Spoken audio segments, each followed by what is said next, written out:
Le dimanche passé, nous avions parlé sur suivre la voie du Maître. Encore une fois aujourd'hui, nous sommes dans le même thème, toujours dans notre grand thème de l'année, de nouveaux départs.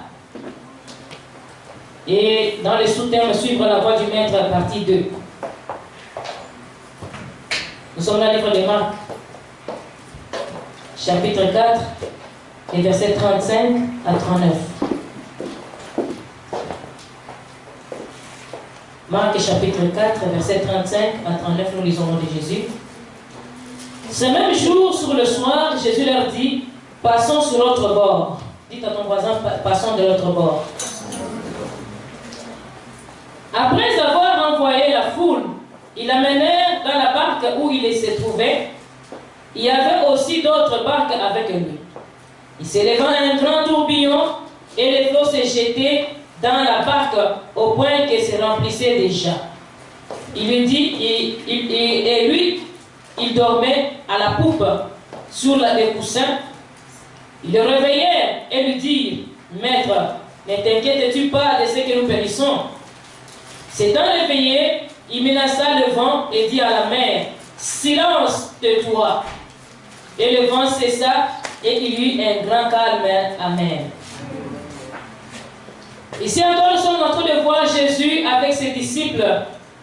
La Bible déclare qu'un jour encore, il était avec les disciples. La fois passée, nous avions vu que Jésus était en train d'enseigner au bord du lac de Génézareth. Et il avait des disciples, des pêcheurs qui pêchaient les poissons. Ils avaient pêché toute la nuit, ils n'avaient rien trouvé. Et ils étaient en train de laver maintenant leur filet. Ils étaient désespérés. Mais Jésus-Christ vint, il est entré dans la barque qui était à Simon-Pierre. Et il a dit à Simon-Pierre, avance à pleine eau. Et de la barque, il continue à prêcher la foule qui était au bord du lac.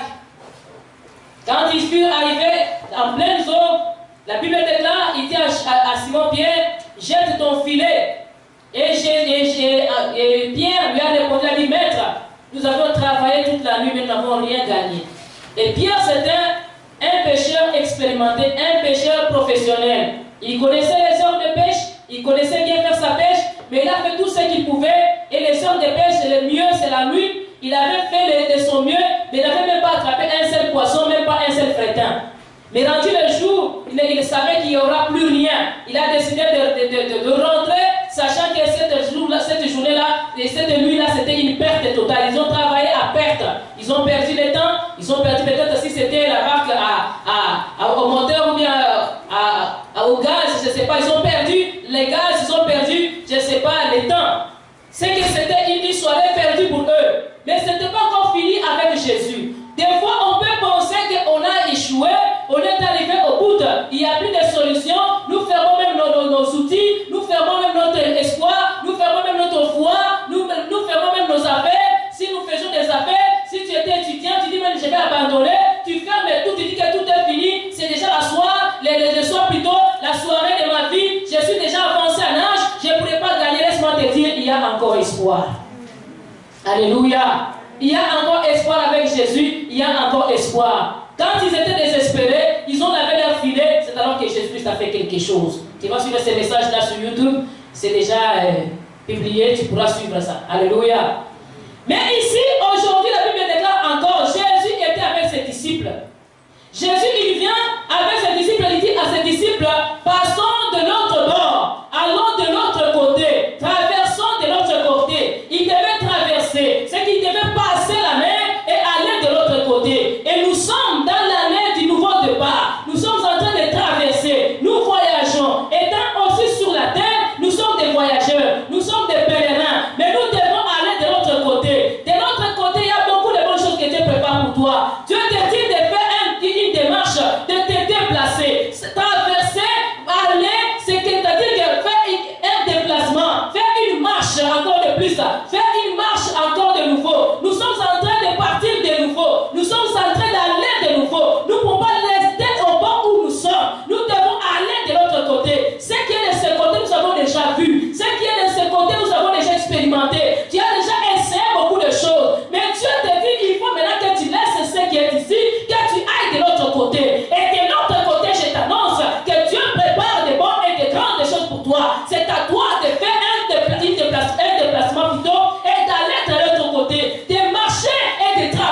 traversée. Et cette traversée, tu ne le feras pas seulement à pied, mais tu le feras à la barque. Alléluia. La Bible déclare que Jésus-Christ leur a demandé de rentrer dans la barque. Ils sont entrés dans la barque. La barque, nous avions dit la fois passée, ça peut être ta vie, ça peut être tes affaires, ça peut être tes études, ça peut être ton mariage, tes projets, ton futur. C'est ça ta barque. Et aussi, quand tu es dans la barque avec Jésus, c'est alors que tu pourras réussir. Un mariage sans Jésus, c'est un mariage déjà voué à l'échec. Et les études sans Jésus, le travail sans Jésus, business sans Jésus, famille sans Jésus, les projets sans Jésus, c'est déjà voué à l'échec. Et ici, Jésus-Christ, il embarque encore dans la barque. La bien-aimée, je peux te dire une chose. Traverser, c'est une bonne chose. Jésus lui avait dit, allons de l'autre côté. C'était la parole de Jésus. C'est Jésus qui a parlé. Ce n'était pas Pierre qui a parlé. Ce n'était pas Jacques qui avait parlé. Ce n'était pas non plus Jean qui avait parlé. Mais c'était Jésus qui a parlé. Le maître a parlé. Laisse-moi te dire ce matin, le maître a parlé. Il faut que tu te déplaces. Fais un nouveau départ. Tu as déjà vu, tu as déjà vécu tout ce que tu es en train de voir de ce côté où tu es. Mais tu n'as pas encore vu d'autres choses. Souvent, on a peur de faire une nouvelle expérience, d'essayer de nouvelles choses, d'essayer une nouvelle recette. Ah, je vais préparer comment? Si je m'ajoute encore aujourd'hui, je ne sais pas, de là, et qu'est-ce que ça va faire dans les riz? Essaye d'abord. Alléluia. Tu sauras ce que ça va faire après avoir essayé. Les maîtres cuisiniers, ils arrivent à découvrir des recettes en essayant. Alléluia. Les couturiers, nous arrivons à créer de nouveaux modèles en essayant. Alléluia. Un modèle que tu n'as jamais vu auparavant. Mais tu essaies de dire, si je faisais ça comme ça, est-ce que ça pourrait donner comment? Essaie d'imaginer et tu crées quelque chose de nouveau. Les modélistes, ils essaient de nouvelles choses. Même les architectes, quand ils dessinent des maisons, quand ils font des plans de maisons, ils essaient de nouvelles choses. Essayer, ce n'est pas perdre. Alléluia. Avec Dieu, s'il parle, s'il dit une chose, ce n'est plus un essai, c'est déjà fait. Avec les hommes, nous essayons, mais avec Dieu, on n'essaye pas, on fait. Sur sa parole, nous pouvons faire des grandes choses. Sur sa parole, nous pouvons réaliser des grandes choses. Sur sa parole, nous pouvons arriver à faire et à concrétiser nos rêves. Sur la parole de Jésus. Mais souvent, nous voulons marcher sur la parole des hommes, des ancêtres, de nos grands-parents, de nos oncles, de nos tantes, de je ne sais pas qui. Ces hommes-là sont mortels. Ces hommes-là sont passagers. Ces hommes-là n'ont pas de l'expérience. Ils ne connaissent pas ce qui se passe de l'autre côté. Celui qui connaît ce qui se passe de l'autre côté, c'est seulement les maîtres. Alléluia. Et si le maître a dit, traversons de l'autre côté, traversons. Embarquons. On ne perd rien. Moi, j'ai toujours dit, essayer, on ne perd rien. Tu ne perds rien encore. Alléluia. Ça ne sert pas à rien d'essayer. Ça sert à quelque chose. Essaye. Les disciples ont entendu la voix de Jésus. Ils sont embarqués dans la barque. Dans ce voyage où nous sommes dans la barque avec Jésus. Nous traversons avec Jésus. Nous sommes dans les affaires avec Jésus. Dans les mariages avec Jésus. Dans les études avec Jésus. Dans la vie chrétienne avec Jésus. Dans la nouveauté de vie avec Jésus. Nouvelle expérience avec Jésus. J'ai beaucoup aimé les témoignages de ma soeur. Elle a dit que je n'avais jamais essayé de faire un jeûne de 3 jours et pensé que c'était impossible. Et vous savez, quand quelqu'un prend des médicaments, souvent on pense que non, je peux mourir si je jeûne. Alléluia. Or, c'est en arrêtant même de prendre les médicaments là, c'est alors que tu seras même guéri. Alléluia. La foi, c'est une folie. Dis à ton voisin, la foi, c'est une folie. C'est embarquer sans savoir où tu vas, mais tu vas avec foi, sachant que je vais réussir. Alléluia. Dis à ton voisin, embarquons dans la barque. Entre dans la parole, entre dans la vérité, entre dans Jésus-Christ, dans la foi, tu vas arriver. Cette barque ici, cette fois-ci, c'est ta foi à toi. Embarque dans la foi. Et dans la foi avec Jésus. Quand tu as la foi avec Jésus, c'est la réussite. Quand tu es dans la foi avec le Maître, c'est la réussite. Toi, tu n'as qu'à écouter les ordres du Maître. Embarque dans la foi. En embarquant avec Jésus, tu vas arriver à ta destinée. En embarquant avec Jésus, tu vas arriver là où tu vas. Mais il ne faut pas que tu restes là où tu dis, ah, je suis déjà habitué ici. Je suis déjà habitué dans ces coins. Le nouvel appartement, je ne saurais pas. Et la nouvelle maison, je ne saurais pas. Cette nouvelle auto, je ne sais pas comment ça fonctionne. Quand on avait acheté notre nouvelle auto, nous sommes arrivés chez le concessionnaire. on devait choisir. Nous avions déjà une idée, nous sommes partis toute la famille pour choisir l'auto. Alléluia. Maintenant, nous étions habitués à l'auto avec la clé. Et mon ancienne auto, là, je vous parle toujours de cette ancienne auto, c'était une auto qui était rendue à double clé. Une clé pour ouvrir les portières et une clé pour démarrer l'auto. Une auto mystérieuse. La clé du départ ne fonctionnait plus pour conduire l'auto. Ça servait à démarrer, à ouvrir les portières.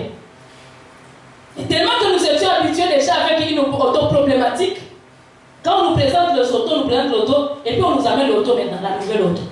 On dit, madame, tu peux essayer. Mon mari dit, ah, tu peux l'essayer. C'est toi qui aimes les autos, des grandes autos comme ça, tu peux l'essayer. J'ai pris la clé. J'ai dit, mais il n'y a pas la clé. Ils m'ont dit, c'est ça la clé. Bon, j'ai déjà vu des clés comme ça qu'on introduit.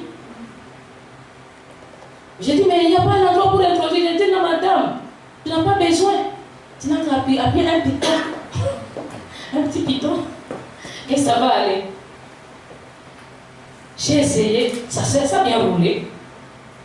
Ah, on a dit, ok, on prend l'auto. Maintenant, c'était un jour où il y avait de la neige. C'était au mois de janvier. Il y avait la neige, une neige fondante.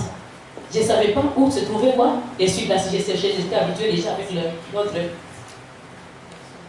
J'ai cherché, je ne trouvais pas. Mais on était déjà plein d'autoroute. Alléluia. J'ai commencé à toucher partout. Et finalement, j'ai découvert où c'était.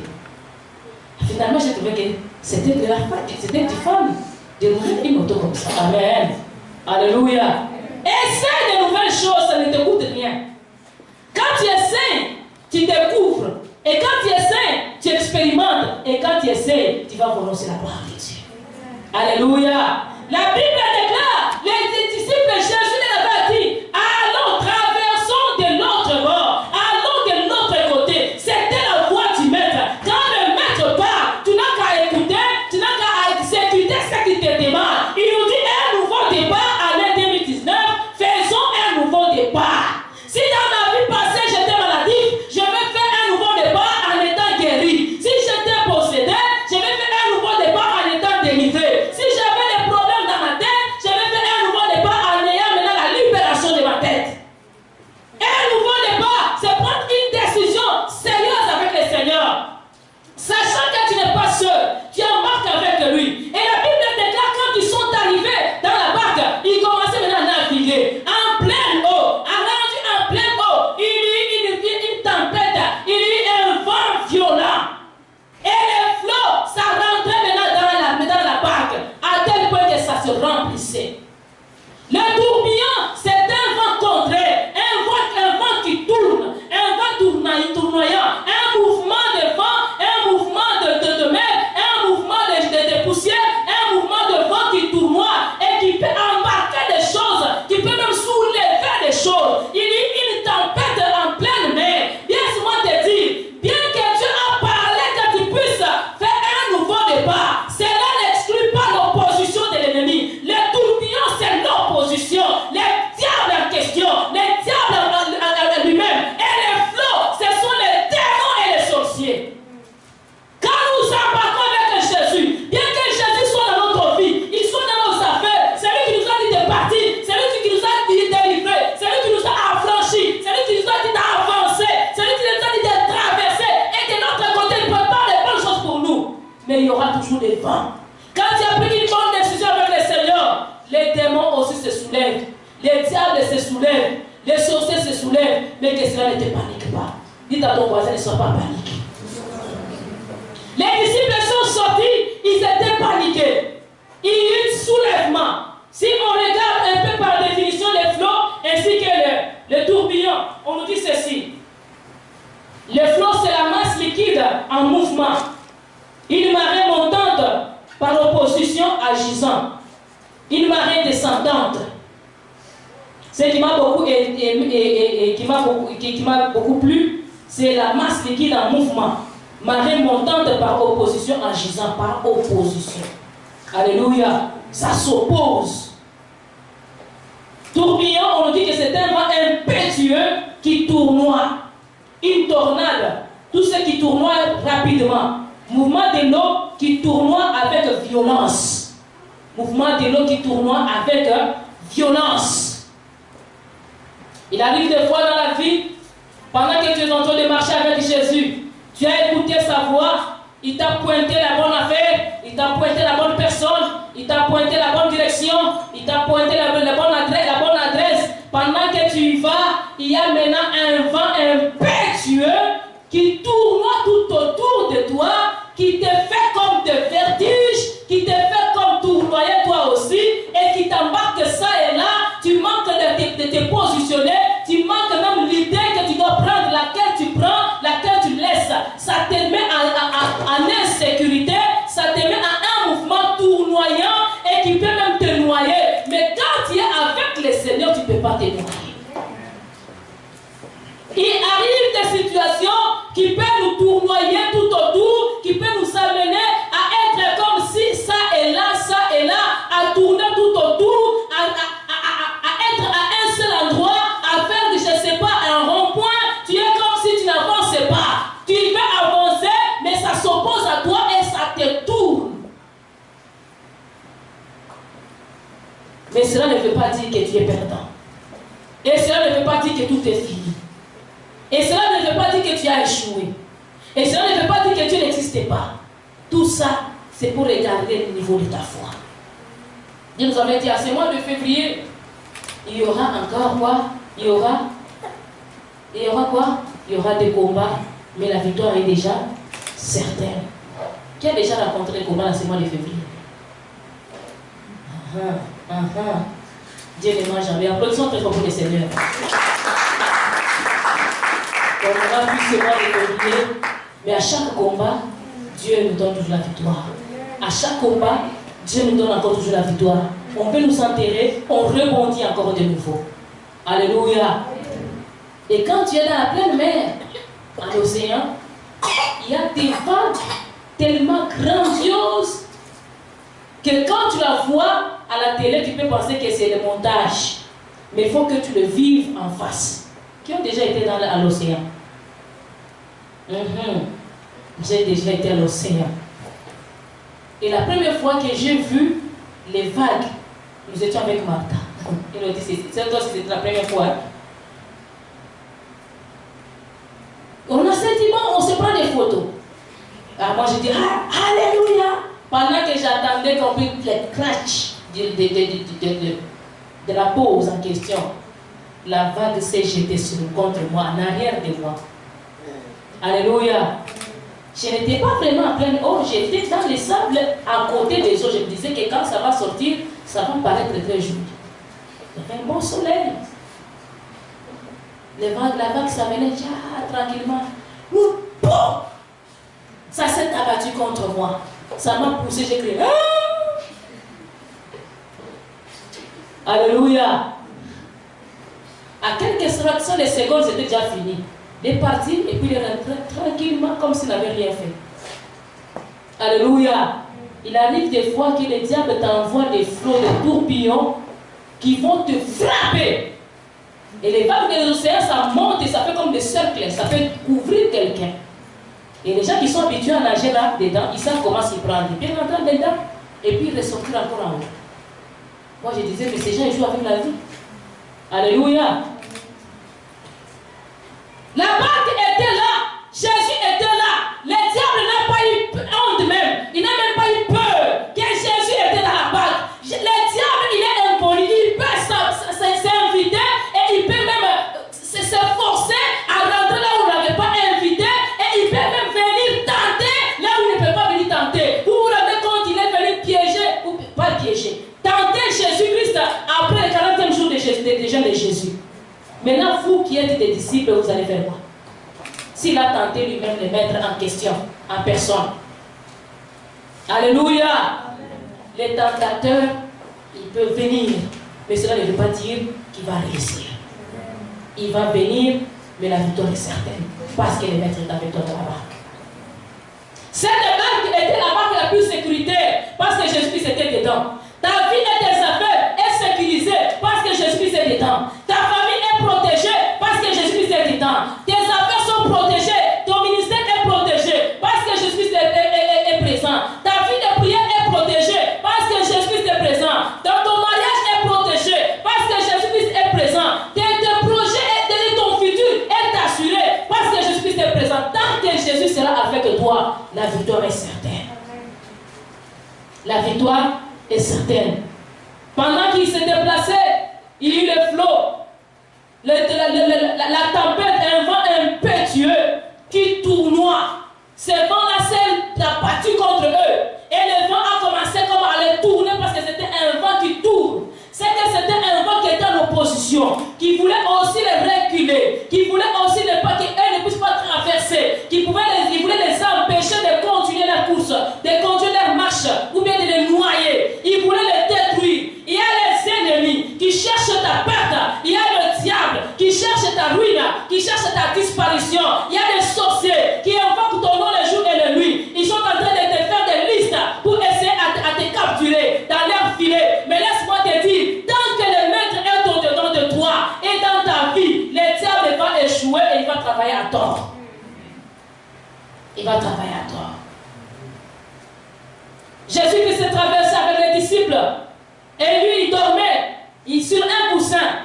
Et la Bible dit le flot, l'eau, ça rentrait les gens à tel point que ça remplissait. Les flots qui étaient aussi en opposition, les vents qui étaient aussi en opposition, il était là. Laisse à ce que tout ce qui est en opposition à ta vie, aujourd'hui se soumette à ta volonté au nom puissant de Jésus. Parce que le Maître est avec toi. Tout ce qui s'oppose à ta croissance, à ta bénédiction, à ta délivrance, à ton progrès, à ta réussite, à ton élévation, laisse qu'il puisse rencontrer le Seigneur et qu'il se soumette au nom de Jésus. Laisse que tout ce qui est en opposition soit en soumission maintenant au devant de ta vie dans le nom de Jésus-Christ. Que l'opposition se change maintenant quoi? En soumission. Que Dieu confronte tes ennemis. Tous ceux qui voulaient ta perte, qui déclaraient les mauvaises choses contre ta vie, tu ne réussiras pas, tu n'avanceras pas. Laisse qu'ils soient maintenant dans la confusion au nom de Jésus. Que Dieu soit en opposition contre eux et qu'ils soient maintenant anéantis au nom de Jésus. Que leurs paroles soient rendues nulles et sans effet dans le nom de Jésus. Ce qui te faisait peur, qui te créait la frayeur, qui te créait la panique, laisse qu'ils soient dans la confusion maintenant et qu'ils se soumettent à tes pieds au nom puissant de Jésus. Pendant que Jésus dormait, et ils ont commencé à paniquer. Ils vidaient la barque, mais ça n'avançait pas. Tu peux être avec Jésus, mais il faut que tu penses que Jésus-Christ est avec toi. Cela ne t'empêche pas de prier. Alléluia. Beaucoup de gens pensent que comme Jésus est avec moi, même si je ne prie pas, tout est déjà ok. Même la Bible déclare quoi? Avant même que nous puissions parler, Dieu connaît déjà nos pensées, nos intentions. Mais pourquoi nous prions encore? Alléluia. Il connaît nos intentions, mais nous devons faire quoi? Manifester nos intentions et prier. Lui-même a dit quoi? Prier sans cesse. Même s'il connaît déjà nos intentions, nous avons le devoir de prier et d'invoquer son nom. Il marche avec nous, nous devons aussi nous intéresser à lui à chaque instant. Tu es avec quelqu'un, mais tu ne t'occupes pas de lui. Vous marchez et lui te suit. Tu vas à gauche, il te suit à gauche. Tu ne lui parles pas. Penses-tu qu'il va vraiment continuer? Des fois, tu peux même continuer. Donc, quand je suis avec quelqu'un, si on marche, et que tu ne t'occupes pas de moi, je m'arrête. Je te laisse partir. Je continue à mon rythme. Alléluia. Mais si on se parle, on a toujours envie de se faire quoi? De se voir et de parler. Si je suis avec toi-même au téléphone, tu n'as plus rien à dire.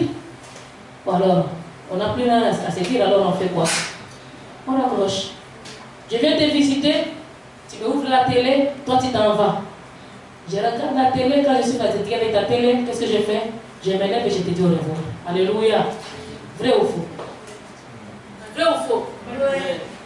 Jésus aussi aime les gens qui s'intéressent à lui. Et la Bible dit même dans le livre des Proverbes, au chapitre 8, il dit quoi? J'aime ceux qui m'aiment. Et ceux qui me cherchent me font quoi? Me trouvent.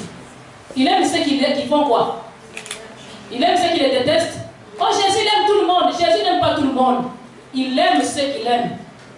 Alléluia. Et ceux qui le cherchent, maintenant, ils font quoi? Le trouvent. Toi, tu ne le cherches pas, tu vas le trouver où? Alléluia. J'aime ceux qui m'aiment. Et ceux qui me cherchent me trouvent. Jésus, il aime ceux qui l'aiment. Aime Jésus. Parle à Jésus. Intéresse-toi à lui. Il s'intéressera aussi à toi. Alléluia. Si tu ne t'intéresses pas à lui, il ne s'intéressera pas non plus à toi. Intéresse-toi à lui. Comme on ne s'intéressait pas à lui, comme ils étaient des pécheurs, ils sont passés peut-être à raconter les histoires de la pêche, ils ont oublié Jésus. Jésus a fait quoi? Il a dormi. Alléluia. Quand il ne t'intéresse pas à Jésus, il s'endort dans ta vie. Dis à ton voisin, réveille le Jésus qui est en toi. Il faut que ton Jésus ne soit jamais endormi. Pourtant, il déclare quoi? Il est trop sommeil, il ne dort. Ce qu'il faisait quoi? Il faisait semblant de dormir, mais il s'était retiré en quelque sorte. Amen. Il s'en foutait de ce qu'eux ils faisaient. À cause qu'eux ne s'intéressaient pas à lui. Si tu t'intéresses à lui, il s'intéressera aussi à toi. Si tu le cherches, il te fera aussi voir.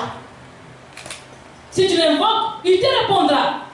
Mais si tu ne l'invoques pas, il ne te répondra pas non plus. Alléluia. Cherchez-le pendant qu'il se fait encore voir. Et bien, cherchez l'Éternel pendant qu'il se fait encore voir. Cherchez-le. Et maintenant, les disciples, comme Jésus il dormait, ils se sont appelés que Jésus qui se dormait. Ils sont venus le réveiller. Ils ont dit, Maître, Maître, nous périssons. Ne t'inquiète-tu pas de ce que nous périssons. Mais si vous ne m'avez pas intéressé, comment est-ce que je m'inquiéterai? Alléluia. Si vous ne m'avez pas montré votre souci, comment est-ce que moi j'interviendrai? Je demande à quelqu'un aujourd'hui, intéresse Jésus à tout ce que tu es en train d'avoir comme problème. Intéresse-le. Parle-le. C'est dans ce temps de parler à Jésus. Ce n'est plus le temps de croiser les bras et de conduire ta vie comme tu veux. De conduire tes enfants comme tu veux. Pense à ce qu'il t'avait demandé et que tu écoutes sa parole. Tu as déjà embarqué avec lui. Maintenant, intéresse-le. Qu'il ne dort pas. Réveille-le.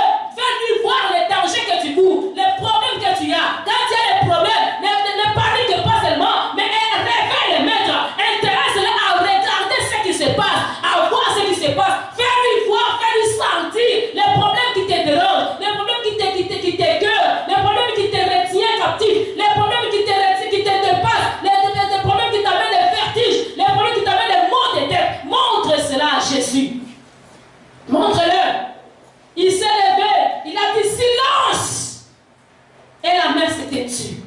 Laisse à ce que Jésus se lève dans ta vie et qu'il dise un mot et qu'il y ait silence dans ta vie. Tout ce qui est en train de te tourmenter, que ça puisse rester dans le calme au nom de Jésus. Il y a des choses qui s'étaient soulevées dans ta vie. Des flots qui commençaient même à rentrer dans ta vie. Les diables qui étaient déjà contents dans ta vie. Laisse à ce que Jésus puisse te réveiller et qu'il puisse les surprendre au nom de Jésus. Que Jésus puisse se réveiller et qu'il puisse les étonner et les intimider au nom de Jésus. Il s'est levé avec la colère et il a demandé le silence à la mer. Et la mer s'était tue. Que tout ce qui était en train de se soulever contre ta vie, les problèmes de ta vie, les démons de ta vie, les sorciers de ta vie, les attaques de ta vie, les difficultés de ta vie, les inconvénients de ta vie, les inconvénients de ta santé, de ta maison. Laisse à ce que Jésus se lève au-dessus d'eux et qu'il dise un mot encore et que cela se taise au nom de Jésus. Parce que tu n'es pas en train de marcher par ta volonté, tu es en train de marcher par sa parole. Celui qui t'avait dit d'aller de l'autre côté, tu avances sur sa parole et tu es en train d'avancer avec lui. Tu n'es pas seul dans la barque, qu'il se lève et que tes ennemis soient dispersés au nom de Jésus. Josué dit, lève-toi Seigneur, que mes ennemis soient quoi? Dispersés. Josué s'était levé et il a invoqué le Seigneur. Il a dit, Seigneur, lève-toi et que mes ennemis soient dispersés. Laisse à ce que Dieu se lève dans ta vie, que tes ennemis, s'ils venaient en un seul chemin, qu'ils puissent rentrer à ce chemin au nom de Jésus. Que chacun prenne sa direction au nom de Jésus. Même s'ils se parlaient, faisaient des réunions, que les réunions se taisent aujourd'hui au nom de Jésus. Que partout là où ils se réunissaient, que Dieu puisse les rencontrer, qu'il puisse les faire taire au nom de Jésus. Qu'il les disperse, que chacun prenne sa direction. Ils étaient en train de s'attendre comme autour de Babel, que Dieu puisse les disperser avec diverses langues au nom de Jésus. Qu'ils ne se comprennent plus. Quand l'autre dit bonjour à l'autre, l'autre sent comme s'il a dit regarde ta grosse tête et toi. Et l'autre dit moi ma grosse tête, et puis l'autre dit la comprend ça mal aller, dispute. Alléluia. Si c'était un seul chemin, qu'il soit en 7 chemins maintenant, qui ne s'attendent plus. Les ennemis qui s'attendent. Vous savez, quand les gens s'attendent, ils forment une force. Mais quand ils ne s'attendent plus, leur force est fragilisée. Ils ne sont plus vraiment forts. Ils sont affaiblis. Ils deviennent sans force. Que tes ennemis deviennent sans force au nom de Jésus. Que les vagues de ta vie deviennent sans force au nom de Jésus. Que les tempêtes de ta vie deviennent sans force au nom de Jésus. Que les soulèvements de ta vie se taisent et s'apaisent au nom de Jésus. Que tous les flots de ta vie puissent encore se calmer dans le nom de Jésus. Les tourbillons de ta vie, que ça puisse se taire maintenant au nom de Jésus. Les tempêtes de ta vie, que ça puisse encore se taire maintenant au nom de Jésus. Que Dieu se lève et que Dieu se glorifie. Que Dieu prenne le contrôle et qu'il prenne la direction de ton existence. Reste avec le Seigneur. Tout ce que tu es en train de vivre, ce ne sont que des flots, ce ne sont que des tourbillons qui sont en train de s'abattre contre ta vie, de s'opposer contre ta vie. Mais tu dois percer au nom de Jésus. Tu dois avancer au nom de Jésus. Ne t'arrête pas là où tu es. Avance avec assurance, sachant que Dieu est avec toi, sachant avec qui tu es. Nous avions un homme plus fort, un Dieu puissant, un Dieu capable, un Dieu qui peut résister contre les feux de la mer. Il peut résister contre même la nature. Il peut même s'opposer à toute opposition. Il peut s'opposer à des grandes puissances maléfiques. Dieu est au contrôle de toutes les choses. Laisse à ce qu'il prenne le contrôle et que lui seul dirige notre vie. Qu'il parle à nos problèmes. Comme il nous a parlé d'avancer, nous avons écouté sa voix, nous avons avancé. Mais là que lui aussi parle à notre problème. Alléluia. Quand Jésus-Christ dit un mot, la chose s'accomplit. Il dit une parole et la parole, ça se concrétise. Quand il promet, il réalise. La Bible dit que Dieu n'est pas un homme pour mentir, ni un fils de l'homme pour se repentir. Ce qu'il a dit, il le fera. Mais nous, qu'est-ce qu'il faut que nous fassions? Qu'on attende. S'il a dit quelque chose, qu'on puisse attendre. Même si ça traîne. Habakkuk, chapitre 2, on nous dit quoi? On nous dit que c'est une prophétie qui marche à son terme. Mais s'il tarde, attends-la. Si elle tarde, pourtant on dit qu'elle marche à son terme et elle ne tardera pas. Et puis après on a ajouté, si elle tarde, attends-la. Parce que le temps de Dieu, ce n'est pas notre temps. Un jour de Dieu, ce n'est pas un jour de nous. Alléluia. La Bible déclare que 1000 ans égale comme un jour comme 1000 ans devant le Seigneur. C'est que un jour de Dieu, on ne sait pas si c'est combien de minutes des hommes, on ne sait pas si c'est combien des années des hommes, on ne sait pas si c'est combien de jours des hommes. C'est à son temps, lui. Dieu n'agit pas avant le temps, il n'agit pas après le temps, mais il agit au temps convenable. Et Dieu n'agit pas par hasard, il agit à son temps. Chez Dieu, le hasard n'existe pas. C'est lui le maître des temps et des circonstances. Quand il va se lever et qu'il va parler, la mer va se taire. Laisse à ce que la mer de ta vie se taise au nom puissant de Jésus. Que Dieu se glorifie. Que Dieu se manifeste dans ton existence.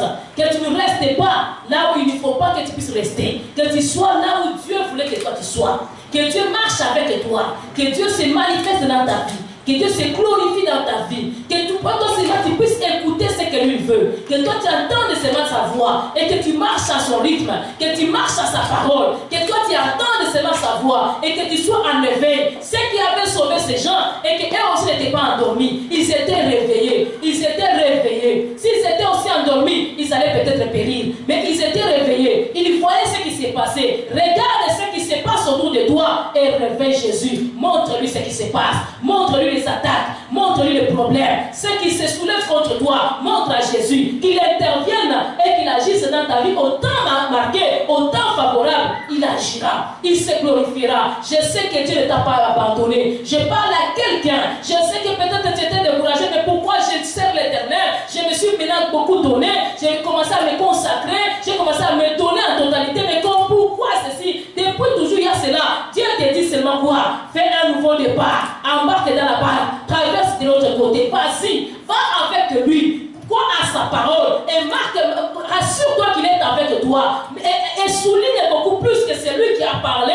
Et c'est lui qui est avec toi. Et que tu te rassures que tu n'es pas endormi spirituellement. Reste en état de réveil. Reste en état d'écoute. À ce que Dieu fasse des bons et des grandes choses dans ta vie. Il se manifestera. Je parle à quelqu'un. Dieu se manifestera. Tu te dis, mais pourquoi ça persiste? Ça persiste pour un temps. Ça ne persistera pas éternellement. C'est pour un petit temps seulement. Un petit temps seulement. Que Dieu va se lever et il va parler à ses problèmes qui s'est soulevé contre ta vie, qui s'est élevé au-dessus de toi. Le flot était grand et on nous dit que le tourbillon était aussi grandiose. Ça s'opposait tellement et c'était devenu grand que la barque. Même si le diable se lève au-dessus de toi, il ne peut pas t'engloutir parce que notre Dieu est plus grand que le diable.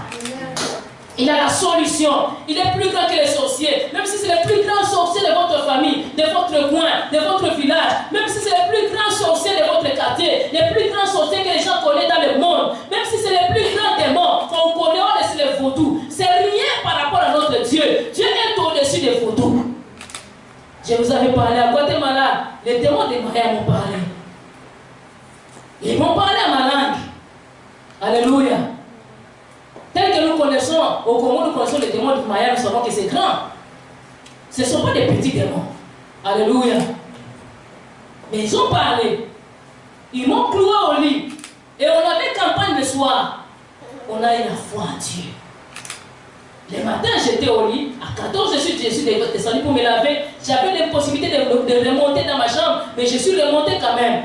En descendant à 19h, j'ai tremblé comme une poule. Là, les pieds, je ne sentais plus. Je n'avais plus la force. Je n'avais plus rien. Et j'avais des feuilles sauvages tout autour de ma bouche. J'avais des grosses lèvres comme ça. Quand nous sommes arrivés à l'endroit même de la campagne, j'étais fatigué. Je n'arrivais même pas à me lever pour la louange. Et je me rappelle cette soirée-là, il y avait des petites pipites qui tournent autour des lumières. Il y en avait beaucoup de petits, qui tombaient même sur nous, qui descendaient même sur nos cheveux. C'était des signes des démons. Alléluia. Mais quand c'était rendu l'heure de donner la parole, j'ai dit, comme ils m'ont dérangé à Lingala, je vais chanter à Lingala ici au Guatemala. Les gens de la finca vont sentir. Alléluia. J'ai chanté, quand j'ai commencé à chanter, j'ai levé mes mains. L'onction est venue d'en haut. Ça m'a traversé tout le corps. J'ai lâché maintenant la chair. J'ai lâché la chair. J'ai senti la force. Je me suis levé, j'ai parlé contre les démons. Alléluia. Et c'était un défi. Et depuis ce jour-là jusqu'à aujourd'hui, il n'y a jamais eu de pluie comme ça. Alléluia. À chaque année, presque, il y avait des pluies qui apportaient les maisons, qui apportaient les gens, qui faisaient n'importe quoi. Depuis que les enfants ont commencé à partir au Guatemala, il n'y a plus jamais eu de pluie comme ça. Vrai ou faux, Martin? L'année passée, il y a beaucoup plu, mais il n'y avait pas de pluie comme ça. Alléluia. Dieu est au contrôle. Dis à ton voisin, Dieu est au contrôle. Si tu es dans la barque avec Jésus, il sera au contrôle. Seulement écoute sa voix. Si c'est lui qui t'a dit embarque, embarque avec lui. Si tu embarques avec Jésus, tu n'as pas à paniquer. Si tu embarques avec Jésus, tu n'as pas à avoir peur. Si tu embarques avec Jésus, tu n'as pas à craindre. Si tu embarques avec Jésus, la victoire est certaine. Elle est plus que certaine parce que Dieu est avec toi. Il a parlé seulement. Écoute la voix du maître. La voix du maître, même les démons se l'écoutent. Toi, tu écoutes la voix du maître, tu suis la volonté du maître. Aussi, autant marqué, le maître va aussi parler à ton problème. Comme toi, tu as écouté la voix du maître, la voix du maître parlera aussi à ton problème.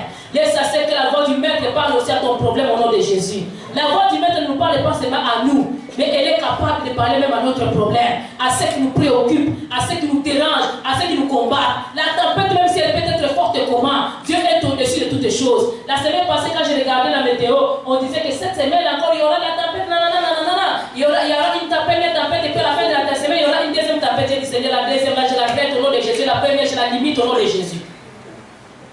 On pensait à la tempête passée. Et on disait quoi? 25 à 40 cm. Il y a eu combien? Alléluia. Il y a eu combien? Pas grand-chose. Le deuxième, on disait que non, ça va aller même à 25. C'était 5 cm.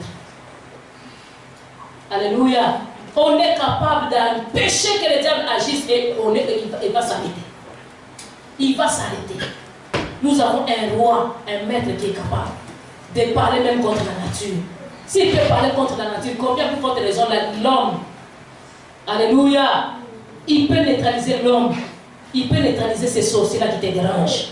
Même s'il a l'argent, même s'il a des connaissances, même s'il a des contacts, même s'il a l'organisation, même s'il a l'intelligence, même s'il est malin, Dieu est au-dessus. Et Dieu, quand il s'élève, toutes les nations se taisent. Alléluia. Et quand il parle, nul ne peut s'opposer à sa parole.